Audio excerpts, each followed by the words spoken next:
Hello and welcome to Try Liverpool. After the fantastic success of the inaugural event here last year, the British Triathlon National Championships have returned to the city by the Mersey in what is sure to be a demonstration of the very best of British from the country's leading age groupers and from some of the fastest pro triathletes in the world.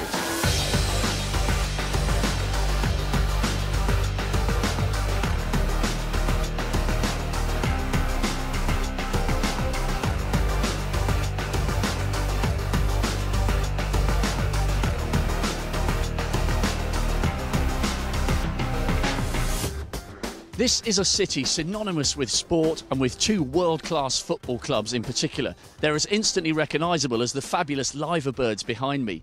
In fact, triathlon has been capitalising on the spirit of endeavour and passion with which Liverpudlians are so closely associated. As well as the pros, various celebrities have been inspired to take part this weekend, so watch out for one or two famous faces along the way. There are so many people competing here in Liverpool that they've been in action from as early as 7 o'clock. And here's Patrick Winterton with an update on the action so far. Well, welcome to Try Liverpool, an event hosting the British Triathlon Championships and, of course, the last race in the British Super Series. It's not all about the elite, though. There are plenty of age groupers racing, and with 99 going in each way, we've got over 1,200 age groupers who will be taking to the Wapping and Queen's docks to start this triathlon. There are sprint and standard distance on offer, as well as relays. And it's a scenic swim in the docks, and after exiting the water on the banks of the Mersey, it's a short run into the Liverpool Echo Arena, which is usually used as a venue for shows and self-contained sports events. But in this case, it is the venue for T1 and T2. Then there's the bike ride, 20 or 40 kilometres before returning to the transition area. And then the run of 5 or 10 kilometres takes them around the historic and vibrant docks area before heading to the finish. Now, as well as those racing for pleasure, there are plenty of celebrities on show. Big Brother winner and DIY expert Craig Phillips and Hollyoaks star Nikki Sanderson. And a group of 3 local Labour MPs, Andy Burnham, Steve Rotherham, Luciana Berger. And all that happens before the elites finally take to the roads. Well, with us here in Liverpool this weekend, very much looking forward to the action, is Annie Emerson, former international triathlete. And Annie, let's focus on the women's race first of all. What a treat for everybody here in Liverpool to get to watch an athlete of the calibre of Gwen Jorgensen. It's absolutely amazing. And for our younger athletes, wow, what an experience. But she's going to be virtually impossible to beat. She, of course, is world #1 at the moment. And, you know, here racing at home, I'm not sure who can beat her. It's going to be very, very hard. The conditions are a little bit variable. How could that impact on the racing today, specifically with regards to perhaps the tactics? Well, of course, when it gets windy, all sorts of things can happen within the bike packs. Bike packs tend to get more sort of separated. We don't want it to get too windy because then it can become a little bit of a safety issue. Thanks very much, Annie. So Jorgensen, the overwhelming favourite in the women's race, and this promises to be a truly thrilling encounter. Well, it certainly will be, but unfortunately, due to the weather conditions, there will not be an elite men's race. The women will, however, get underway, and Sophie Caldwell, who's one of the up-and-coming stars, taking on the world #1, Gwen Jorgensen from the USA. But before the elites do their bit, we'll see the age groupers in action and those taking part in the British Para-Triathlon Championships. Local athletes and age groupers are an integral part of the success in staging this event, and unlike the pros, many of them balance full-time jobs with their swim, bike, run training, and they'll be hoping to reap rich rewards this weekend with a good performance in their respective national championships. Now, most racers here today are competing over a 1,500-metre swim, 40k on the bike, 10k on the run. The British Age Group Standard Distance Championships, in which they're taking part, is also the qualifier for the Great Britain age group team for the 2015 ETU Triathlon European Championships. And there are GB vests on offer and months of training on the line. Now, a number of local triathletes have really taken to this event, and amongst them are 2 brothers, Paul and Chris McNally. Paul certainly the most experienced of the 2. Paul, obviously you're a local man, but what is it that makes you come and race Liverpool Triathlon? What is it that attracts all the athletes here? Well, it's a good course, it's a fast course, and it's not very often you get to race down the closed roads of a big city like Liverpool. Now, despite being 13 years younger than his brother, Chris knows he's up against it. He's never done a triathlon before. It's been a good day though. The sport on the course is fantastic still, even in the poor conditions. It's really great to race in the hometown. Well, from two siblings, we go to a whole family who are taking part in the second phase, the sprint event. Slightly shorter, remember, the Lindsays. And Rosie, at 17, is certainly the favourite to come out on top. It's quite strange to have like your whole family in it, because people are like, oh, are your mum and dad racing as well? I'm like, yeah, my mum and my dad are all racing. And everyone's like, we have like Saturday dinner, and then there's our family who goes out for a triathlon at the weekends. Now, you had a great race in London last week where you finished third in the elite junior race, but you're a bit more chilled this weekend and just decided to go age group. Yeah, like London was my first elite race, so it's sort of just getting experience. And Steve, you must have been very proud of Rosie last weekend. Yeah, it's fantastic. It's amazing to see your daughter do so well. But I just get the feeling that Steve would enjoy beating his daughter today. Lots of rivalry in the family. Bikes and wetsuits in every single room, but Rosie's the one who's got the lead. She's now moving into the lead in this swim with the green cap on, and there's Steve on the far side also wearing green and losing ground, but he is a much stronger cyclist. Well, they sometimes say politicians are renowned for dodging the hard questions, but these three are definitely putting in the hard yards. Three local MPs, more than up for the challenge. Andy, first up, you're doing the swim. Did you draw lots to decide who was going in the water, or are you quite an accomplished swimmer? I think I've definitely got the short straw, haven't I? Did the London Marathon earlier this year, so I've kept myself in good shape this year. So I won't be letting the side down. I don't know about the others. Oh, no pressure. And you've got the advantage. You've got the swim, yes, which so you'll get wet and maybe a bit cold, but you're out the way. You get yours done and dusted, and you can laugh at these guys. Steve, what have you done on the bike? Are you poised and ready for action? I've been on a bike once in the last 25 years, so perfect preparation. Yeah, I think I'll be all right. They've just fitted the stabilisers on mine.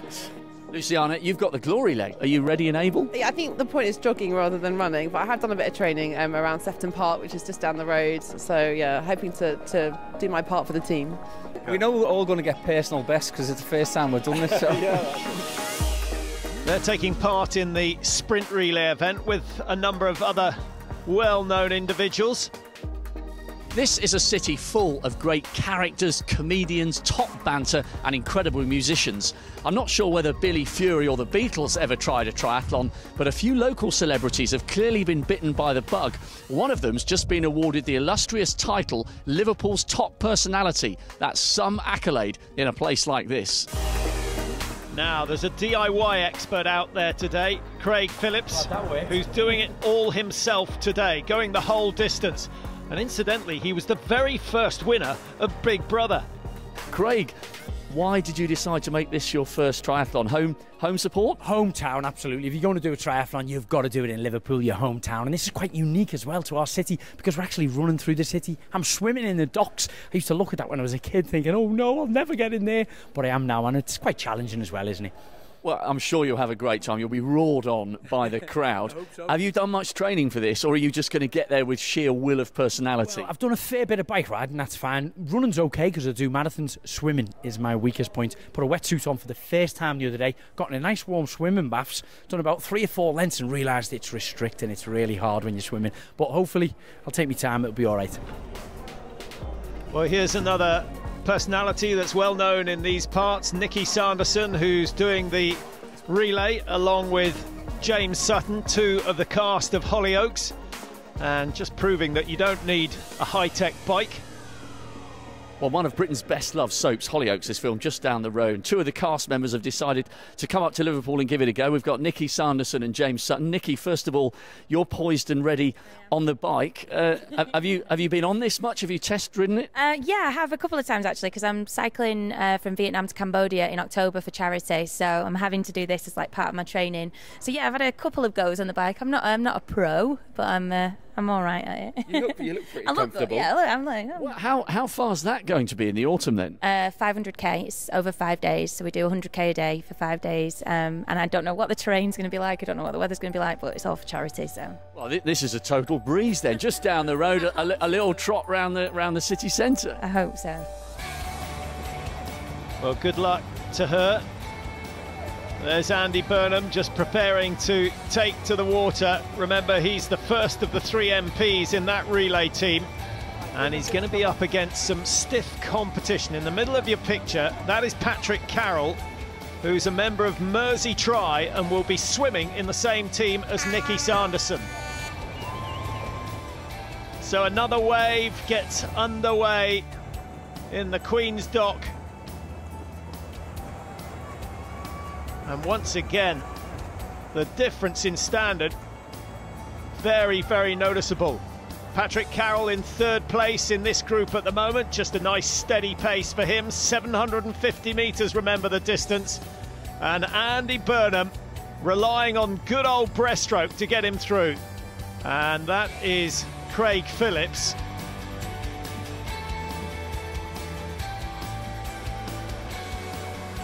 Up front, Rosie Lindsay. She's flying. She's had a brilliant swim right up the front in the first phase, and she's stolen a march on her father, who will be coming into transition very shortly. There he is. Steve has got some work to do.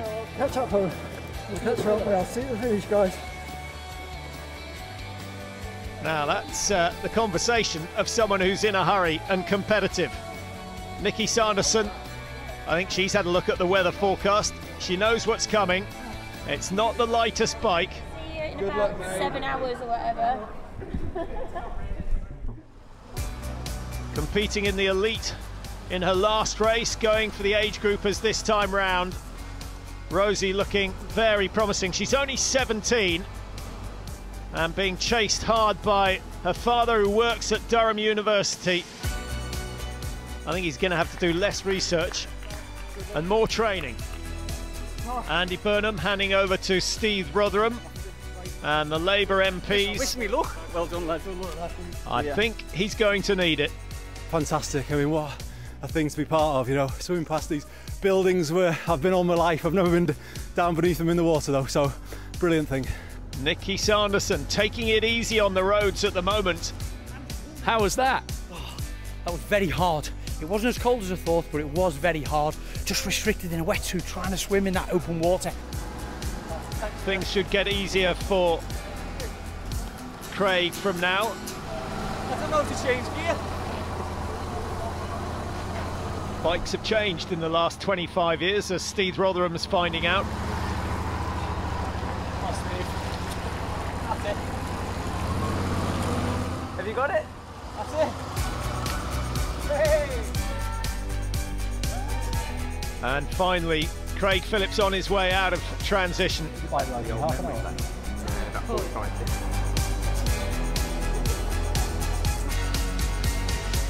Well, the pulse rate is up, enjoying the fact that he's in familiar territory, but way, way up ahead. Rosie Lindsay is having a really good race.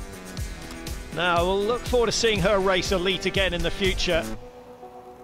Her father's still out on the road, so he hasn't been able to capitalise on his biking strength over the last 20 kilometres. And Rosie is away, and as you can see, she runs pretty well as well. Craig Phillips approaching transition. Nikki Sanderson. All right, Nikki.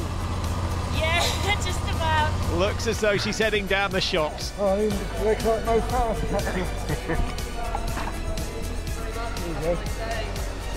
You going well? Oh, hang on, it's hard. Good, let's go. He's away. That's a really good transition. Poor backside struggling now. Even though I've got them padded shorts on. Oh, every bump now. Killing me. Too much information. Steve Lindsay chasing his daughter, but it's all in vain because Rosie has already finished, as has Nikki Sanderson. Well, that looked quite impressive. Yeah, do you know what? People were lovely the whole way around. Like, everyone was clapping and cheering, and even when I was going, thinking I wasn't going to make it round, people are like, keep going. It's really nice, isn't it, that people support everybody in something like this, people that you don't even know. So it seems like a really good team spirit.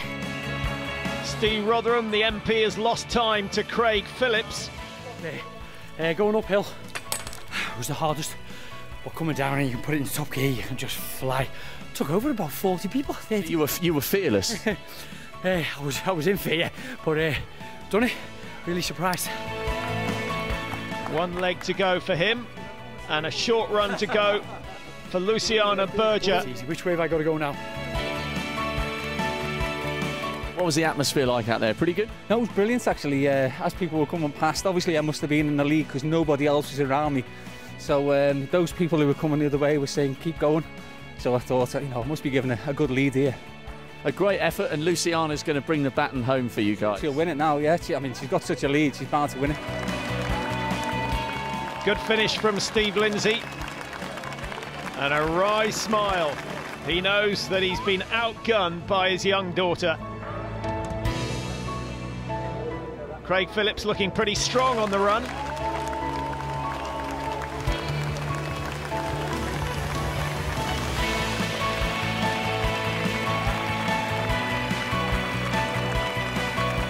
Well, we knew you were going to be a good runner with all those marathons. How was that? Yeah, the running I found the easiest side of it.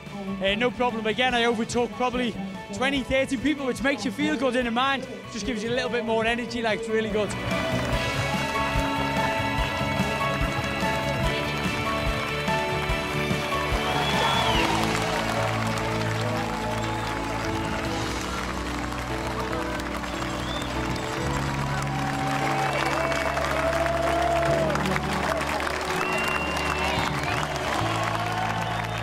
And round the final corner comes Luciana Berger, completing the MP's relay in very good time. So how was that then? You were certainly smiling as you came across the line. It was great to see quite a few of my constituents who'd come out to support the triathlon, shouting us on, so it was really good. Well, Rosie, I think that you've won, haven't you? You beat Dad. I saw him going out of transition. He looked very determined. I wouldn't be surprised. I still think he fancies his chances. But as he gets better, you get better, right? Yeah, that's the thing. And she could have a very rosy future ahead of her. The British Para-Triathlon Championships still to come, and the elite, including the world #1, Gwen Jorgensen.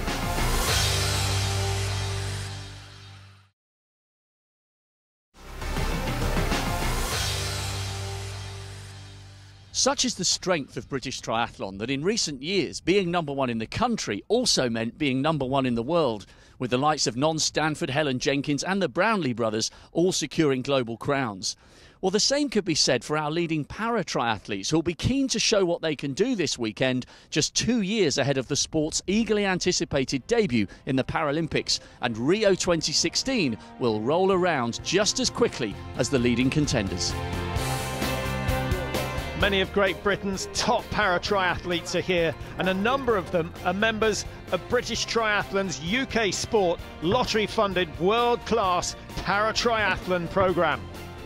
And amongst them, Faye McClelland, multiple world champion, European champion. I'm quite excited. The course seems quite flat and it's fast. It'll be a good sort of test for me, and hopefully give me a bit of confidence for the Worlds at the end of the month. How do you sort of keep up, not the motivation, but just the pressure on yourself to keep winning those World Championship titles? There is a lot of pressure, but I think it's because there's a lot of competition now, and it's becoming more. The competition's rising. That really keeps me on my toes, and there's definitely elements that I can always still work on. So I'm always motivated. Well, another factor that will be motivating a lot of them is the fact that the World Grand Final is coming up in Edmonton later on this month. And a good performance here will no doubt boost confidence for that huge event. The last of the WTS races. Well, it's a unique swim course here in Liverpool. And the athletes enjoyed it last year, and despite the weather, they're producing some very good times this year. It's an excellent place to swim because Whatever it's blowing, the waters are still relatively calm. Faye McClelland approaching the end of her swim. There she is on the right-hand side of your picture. Good solid swim from her. We're still waiting for the start of the PT1 category. That's for those using wheelchairs. And some very talented athletes in this group indeed. Jane Egan is one of them. She's a former world and European champion from 2010-11. Joe Townsend on the left, Phil Hogg on the right, both very experienced. Joe Townsend, a Royal Marine, injured back in 2008 in Afghanistan. Now, he was the torchbearer in the stadium for the London 2012 Paralympics. And Phil Hogg, hugely experienced. He's played basketball before, and he's a very accomplished wheelchair racer. So the last phase of his race will be quick. And he's had a good season on the World Series. First in Yokohama, second in London. And the man, Joe Townsend's going to have to try and beat. It's been great competing with Phil for the last couple of years. He's a very, very strong swimmer and always leaves me for dead in the water. And it's always nice to have someone in front to chase. It should be a good race. Well, unless anybody's turned up who's going to surprise us both, which is always a possibility. I'm trying a few different things out ready for World Champs. I've been working on my swim, a different kind of stronger stroke and stuff, so that's going to be on the forefront of my mind all the way through the swim. I've got little goals that I want to tick off throughout the race, and hopefully I can achieve those goals and get something from the race. I'm so pleased when Joe and I raced at the Europeans back in Kitzbühel, and Joe came in probably 20 seconds behind me, and I was the happiest man on the earth that day. I mean, I was happy that I got the silver, but I was even happier for Joe, you know, to get the podium and come in close behind me. So yeah, Joe's kind of, he's up there for sure, yeah. We've got a very interesting situation in PT5, which is the visually impaired category. Chris Goodwin is a world champion, but so is Dave Ellis, who'll be racing alongside Luke Watson, his guide.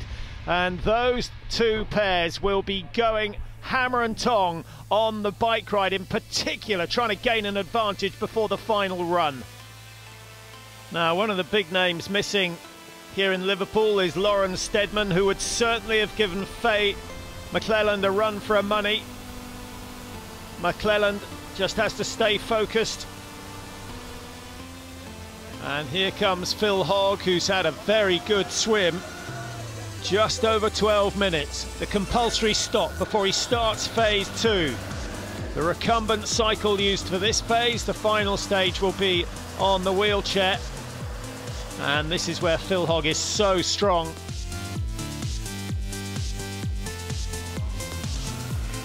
There goes Joe Townsend, doing his best to make up. Now, by my reckoning, he's lost about 3.5 minutes on Phil Hogg on that first phase. So a lot of work to do for the Marine. Jane Egan on her way. Is she going to add another trophy to her already impressive collection? This is Mark Conway, who was just about 3 minutes slower than Phil Hogg in the water and is losing a little bit of time on the recumbent, but he's very, very quick on the final stage. Well, that gives you an idea of just how quick they are. Jane Egan being overtaken by Joe Townsend. Phil Hogg, very high cadence indeed, and great control around the corners. Every second counts. Hasib Ahmad from Leicester Tri Club overtaking Chris Frost, who had a very good time in the water, sub 14 minutes, and is going pretty well on the bike. Further up the road, Watson and Ellis working well together. Phil Hogg now approaching the second transition, where he'll switch from the recumbent to the wheelchair. It is a very equipment-intensive sport, and because of that, marginal gains so important. And with the next Paralympics now the main focus, Jonathan Ryle is the man who has to lead the support programme. Such an exciting time for the para-triathletes with 2016, and really important the next sort of 18 months really for them. Yeah, I mean, we've been waiting for this for about 6 years now, and it creeps ever closer. Next year is possibly the most important year. Some might say more important than 2016 because it's when our qualification starts. So we have to have as many athletes in as good a shape as possible. Works exactly the same as the Olympic team, collecting points for a 12-month period. So we're working towards that for the beginning of next summer to hopefully have as many athletes on the start line in 2016. Yeah. It's been a really good weekend. Some highlights for me, Dave Ellis and Luke Watson winning the visually impaired race. Dave, how was that? The best race you've done. It was fantastic, really good. I think the course just suited us today. So Dave Ellis taking a good 4 minutes off Chris Goodwin. Always competition between those two. And Faye McClelland out on her own, winning her category yet again.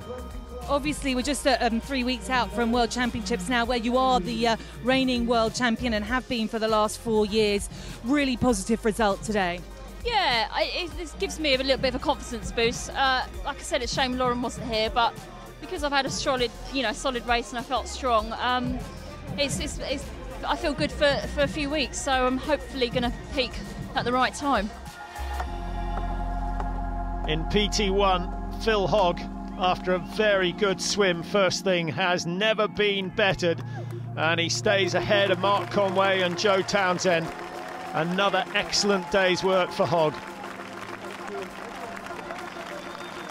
Mark Conway getting a creditable second place, 13:43 on the run. That's excellent, taking over 15 seconds out of Phil Hogg.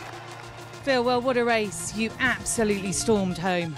Yeah, I'm feeling pretty good after this race. You know, I've done everything I wanted to do in my training. The last 5 weeks have been pretty tough. And when I say pretty tough, it has been tough.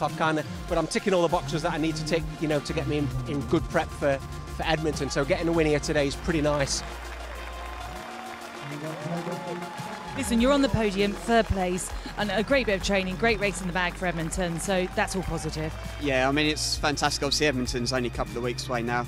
I've been suffering with injury in my shoulder for the last couple of weeks, so to get out to swim today with no niggles, that was a big positive for me. The swim is always good here. It tends to be quite sheltered, so you get a nice swim, and then a really not technical course, but a really nice course you can get into a rhythm and work through and just push on. So it's great. Yeah, it's a really good venue.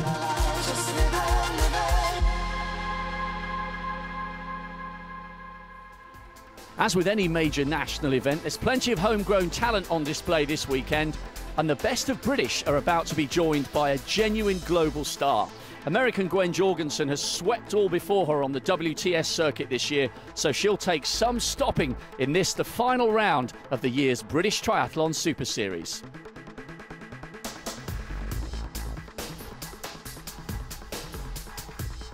Yeah, it's great just prep going into the final. I wanted to do one more race, and I've heard great things about Liverpool, so it's really exciting to come here and see this town. This season I've been pretty excited with, and I'm still working on a lot of things, and started off the year with a few results that I wasn't happy with. I've just really been able to execute on some races, and I hope to continue. Well, hopefully she'll get a little bit of competition from the British squad members here, and Sophie Caldwell is certainly one of them that's going places. We get good support through British Triathlon. We get like the medical side of things, nutrition-wise and physio, things like that as well. And we also get good funding through the National Lottery, so that all helps towards training and racing, things like that. So it's all really good. I should be all right in the swim. Like I stayed with her in French Grand Prix and things like that, and been swimming quite well this year. So I'm hoping to be out the front after the swim.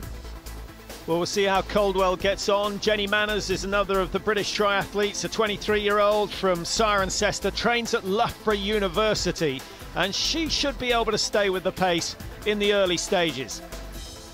The aim is to have a hard swim and hopefully make that front pack, but if not, it will be a hard bike.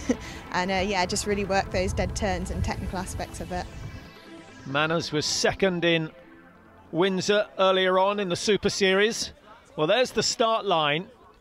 And it's what they call a deep water start. And that doesn't need any explanation.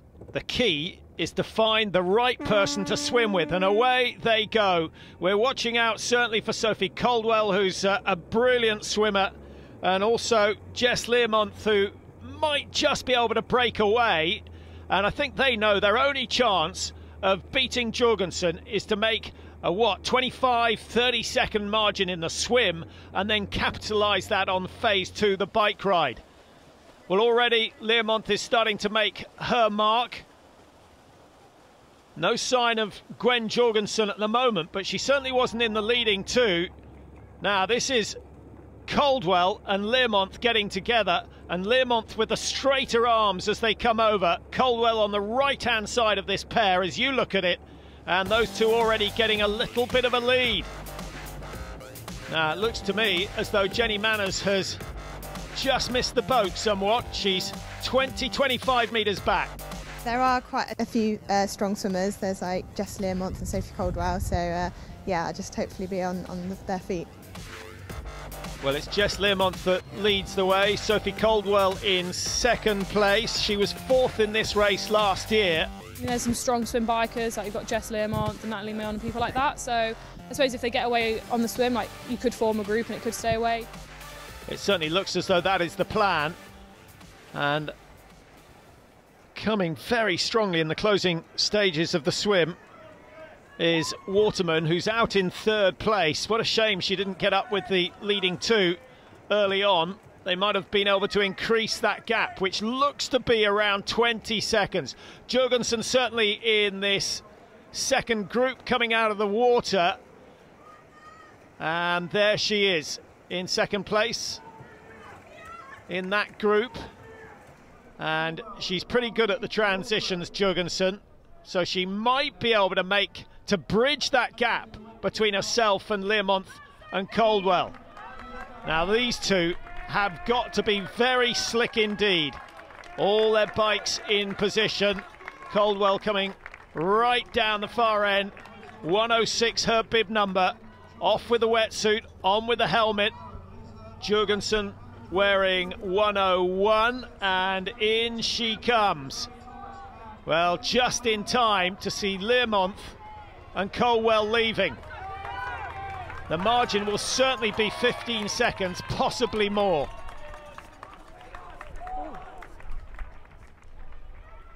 No mistakes so far. The wetsuit goes in the box. On goes the helmet. Very slick indeed. Now it'd be interesting to see the transition times. Jenny Manners. Well, she was only a couple of metres behind Jorgensen coming out of the water, so she's lost a little time on the run in. But a clean transition from Manners as well keeps her in the running for this race. And out she goes onto the Liverpool roads. Over the white line, and then you're permitted to mount the bike. Good work. And no real time lost. Learmonth and Caldwell find themselves together. Waterman, who had just joined the leading 2 in the water, seems to have lost a bit of ground in transition. And now it's a question of whether those 2 leaders will work together, because here comes the danger woman, Gwen Jorgensen, ahead of Natalie Milne, ahead of Waterman. This is Jenny Manners' bike as she pushes it out of the transition area, and on she goes, nice and smooth. Now, that's a decent group. 5-6 athletes should be able to chase down the 2 leaders, but they have to work together. They have to work together, but at the same time they're thinking, if I can get someone else to do the work, then I'll be in a good condition for the run. Sophie Caldwell, she's a grafter, she'll enjoy this situation. And there is, of course, the possibility that Caldwell and Learmonth have discussed tactics before the race. It might take a team effort from those 2 to beat the American Jorgensen. Certainly, the 2 are conversing. And I think we'll see them doing a couple of 100 metres each. Learmonth encouraging Caldwell onto her back wheel. These 2 are both strong on the bike, and if they continue to work together like this, they might achieve what so few have managed to do this year and beat Gwen Jorgensen.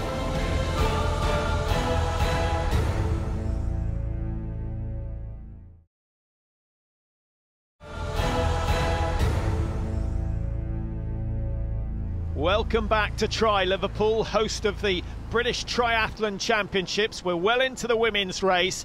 Caldwell and Learmonth leading the way and extending their lead over the chasing group, which includes the world #1, Gwen Jorgensen. There is Jorgensen now. She has made a break with Natalie Milne, and Jorgensen will be glad to have Milne there because she's done a lot of work on her own so far, needs to rest those legs if she's to produce one of her outstanding runs. Sophie Caldwell up the front of the field with Jess Learmonth. What a sensational race these two are having. Caldwell, 19 now. Round one of the dead turns. And technically not brilliant on the corner, but they can see the chasing pack. 4 of them together. There were 6 initially. And that has to be good news for the 2 leaders, who will be able to calculate almost exactly where they stand. The margin between the front 2 and the chasing 4 is 23 seconds. Jorgensen, Milne, Druitt and Waterman still there. Every time I race, I don't really try to look at my competitors too much. I try to just do what I can do and focus on the process of what I know how to do. Well, that's an interesting statement from the world #1. But I would suggest that the bike ride is nearly always tactical. Hannah Druitt trying to make a break. Jorgensen doesn't seem to be too anxious to get on the wheel. Jenny Manners coming up nicely through the field. She's worked well and could well be joining Jorgensen. There she is. This will all play to the Americans' advantage, because if she sits at the back, she can just rest those long limbs of hers. 5'10", 57 kilos. She is built for triathlon. And finally, the chasing group starting to work together, but the margin between them and the leaders is still growing. It was 23 seconds. Caldwell out front ahead of Learmonth. And now it's 33 seconds, so another 10 seconds gained. But how much time do those 2 leaders need if they're going to hold off Gwen Jorgensen? We will see. I suspect a minute and a half might just be enough. Time and time again this year, Jorgensen has run down world-class athletes on the final phase. Into transition, the 20 kilometres completed on the bike. The wind is picking up by the minute.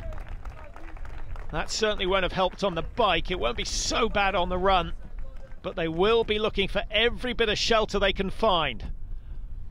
Powder in the shoes just to make sure they go on nice and quickly. Caldwell again reasonably slick with her drills. Having a look at the T1 times, and Jorgensen was 6 seconds quicker than anyone else. That is time given away by the British athletes. Thomas has done well to catch up with that chasing group. She's taken the place of Waterman. Jenny Manners, she's done a lot of work in that group. I hope she saves something for the run. Druitt is there as well. There goes Thomas. But just keep an eye on Jorgensen. She's number 101, so coming right down the far end of the transition area.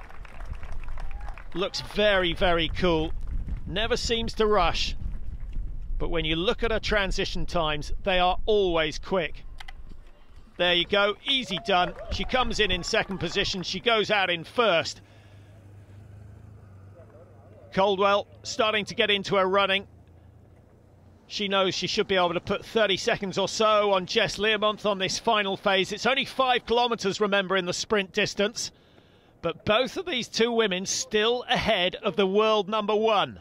And here comes Jorgensen, but the margin from 23 to 33. Now she finds herself 1 minute and 3 seconds down. I've definitely learned through past experience that you can't just expect that something's going to happen, and you could be feeling really fit and think you're ready, and you have to be prepared for anything, and you have to really make sure that you do everything you can to execute on race day.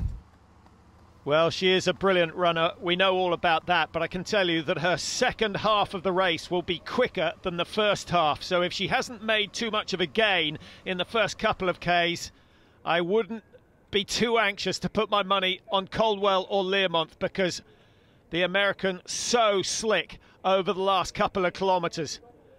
Very, very capable of chasing down a margin of a minute and a half. Well, this will be a massive confidence booster for Caldwell. Her coach, Adam Elliott, I think will be delighted with the way things have gone. And it just shows the effect of teaming up with someone on the race. Find someone else who's prepared to work with you. Learmonth still in second. She sees Caldwell disappearing down the other way. Multiple loops on this run, so they get plenty of opportunity to see where they lie. And I think they are going to see that Jorgensen is starting to eat into their lead. What a brilliant athlete. Qualified as an accountant, working with one of the big American firms. She was headhunted by American Triathlon, and it was her boss who finally persuaded her that 60 hours of triathlon a week would be better than 60 hours of accounting a week.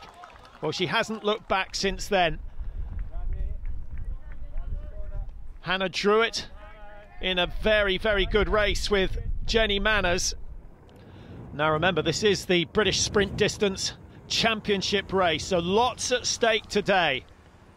Learmonth just passing the Merseybar lighthouse ship, decommissioned some time ago. 32 seconds now, so from 103, Jorgensen has closed the margin to 32, and she's just gone past the halfway stage, so she is on schedule to catch the leaders, and she will do nothing but accelerate from here. And just as I said, she seems to up the tempo, lengthen that stride. A sensational runner. After a couple of shaky races at the start of the WTS season, Jorgensen has destroyed everyone in the world on the run. 19 seconds. She's getting closer and closer. She can see the two leaders now. Learmonth is going to be the first to be overtaken, and that shot just gives you some idea of what a class she's in. Here is Learmonth, and I don't think that the Brit is going to be able to up a gear and stay with the American. Maybe a little ease. No, she's going to go straight past. Well, there's no doubt that she could have been a specialist runner, but the fact that she can put in these hard bike rides and still run like this, quite astonishing. Rio 2016 certainly her focus.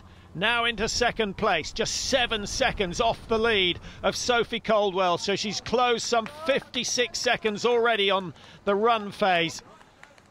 And I'm afraid the change of lead is inevitable. But my goodness, Sophie Caldwell's put up a good fight today. Only 19 years old, she's got a really good future ahead of her. She won the last of the European Cup events as a junior. Now, she was stuck in traffic all of yesterday, driving up the road with her mother. And so she's done well to get herself in this shape. What does she need to do to be able to beat Jorgensen? Well, she swims well, she bikes well, she just needs an extra 5% on the run. And that won't be easy. But she is still a youngster, as I said, so plenty of time for improvement. And Jorgensen now right on her tail. Caldwell surviving for almost 4 kilometres of the run in the lead. I don't think she would have dreamt it would have been like this morning.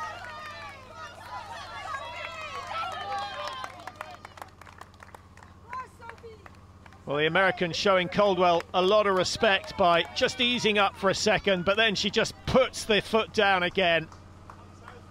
And that is what you call a decisive overtaking move. Jorgensen is away, heading to yet another victory. 4 WTS victories in succession. The first person to achieve that. Even Javier Gomez hasn't achieved that yet in the men's races. Jorgensen, she's got 2 more to go, and of course the grand final in Edmonton. Looking forward to seeing her run there. The margin between herself and Caldwell is already 15-16 seconds. Sensational finish. Coached by Jamie Turner. Now, the only thing I could find that made Jorgensen different to everyone else was the fact that she eats dark chocolate for every single meal. Quite how that helps her triathlon, I don't know, but it's something that she believes in. Hannah Druitt just a little way off the pace, the 21-year-old from Leeds University, in a very good battle with India Lee. And Jorgensen now up the last little incline, less than 200 metres to go to the finish. Victory is assured, and she's done it in style, but Learmonth and Caldwell will have made her think on the way round. She needs to make sure she does not lose touch with the leaders when she races in the World Series next time. But a great demonstration of how it should be done. Into the finish, job done. And the predicted result, I guess it was inevitable, but Sophie Caldwell just a few seconds behind has to be happy with the way things have gone today.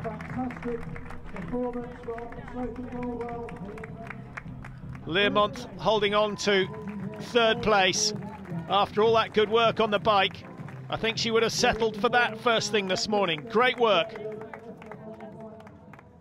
Well, Gwen, many congratulations. Testing conditions, some great young opponents, but once again, you've demonstrated exactly why you're world #1. You know, Sophie and Jess were really good on the swimming bike out there, and I was just pushing really hard, and they were able to stay away, so I just had to push really hard. Were you getting the time splits because you were eating into that lead on the run really gradually? Were you getting the information that you were closing? You know, I was just trying to run as fast as I could. Conditions weren't there, but put together a really good race. I'm really pleased.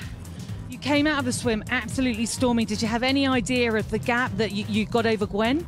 No, I knew like if we were going to have any chance of getting away from it, it was going to be on the swim and the bike. So just got my head down, and thankfully Jess got away quick, and she's such a good swim biker, it really worked.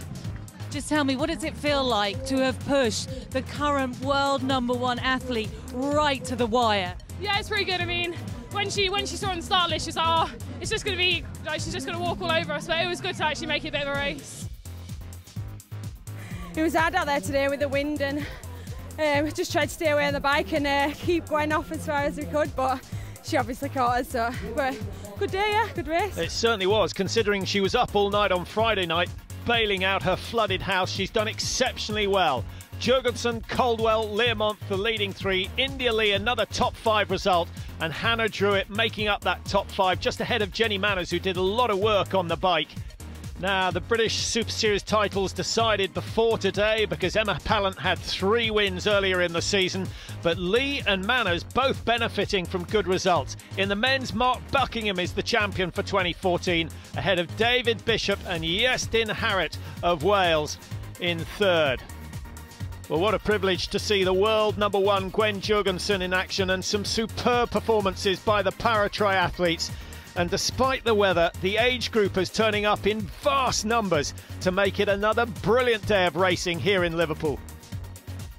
Sadly, no elite men's race, but what a thrilling climax to the elite women's confrontation. Gwen Jorgensen underlining her status as the world #1, and great performances from Sophie Caldwell and Jess Learmonth to push her close. It certainly looks good for the American with regards to the forthcoming World Championship. From everybody in Liverpool, bye-bye for now.